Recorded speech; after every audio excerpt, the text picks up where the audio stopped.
માટેની સબસિડી વધી છે। ગરીબોને 3 લાખથી વધુ આવાસ પૂરા પડાશે। આવાસ યોજનાની રકમ 1.20 લાખથી વધારીને 1.70 કરાઈ છે।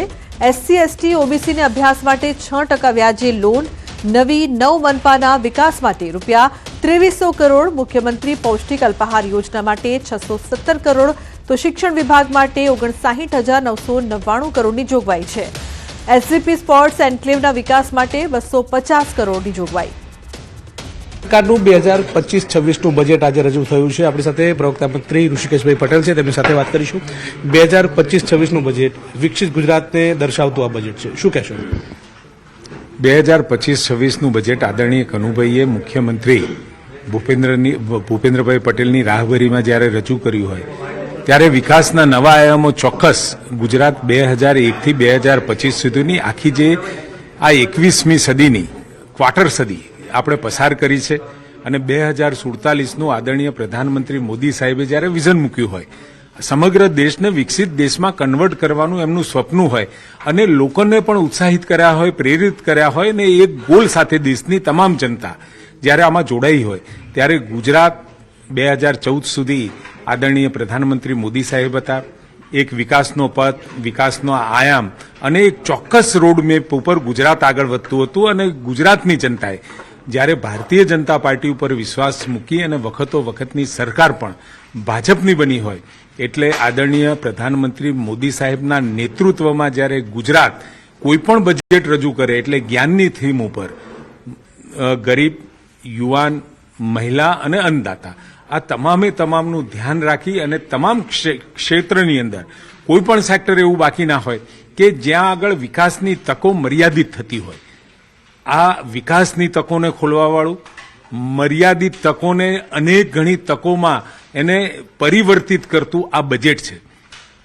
તમે ગ્રામીણ વિકાસની વાત કરો, આદરણીય પ્રધાનમંત્રી મોદી સાહેબે સેવેલા સ્વપ્ન દરેક જણને ઘર જોઈએ। ગુજરાતની અંદર જે ગામડાઓમાં જ્યાં આગળ ગામતળ નહોતું અને પ્લોટની પણ તકલીફ હતી તો આ વખતે સરકારે ખૂબ મહત્વનો નિર્ણય લઈ અને ત્યાં એ પ્લોટ ખરીદે તો 1 લાખ સુધીની સગવડ આપવાનું રાજ્ય સરકારે ઠરાવ્યું છે અને રાજ્ય સરકારે એટલા માટે ઠરાવ્યું છે કે દરેક જણને ઘર હોવું જોઈએ અને પ્રધાનમંત્રી આવાસ યોજનાનો લાભ એને મળવો જોઈએ। અને ગામડામાં પણ જે પહેલા પ્રધાનમંત્રી આવાસ યોજના માટે 1,20,000 હતા એના 1,70,000 કર્યા છે, 50,000નો વધારો કર્યો છે।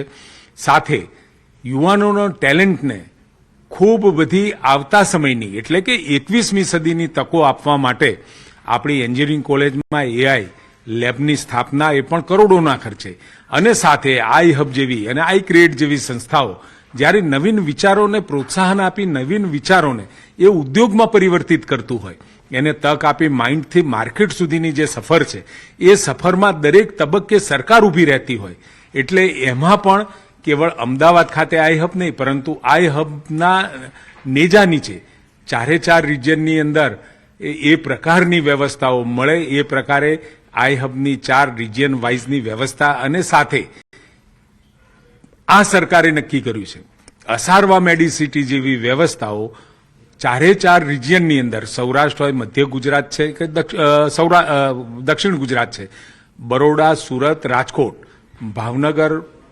જામનગર, પોરબંદર આ દરેક જગ્યાએ આ પ્રકારની સુવિધાઓ મળતી રહે એ દિશામાં સરકાર 2021થી કામ કરે છે। આમ તો હકીકતમાં 2001થી આ દિશા ચાલુ થઈ છે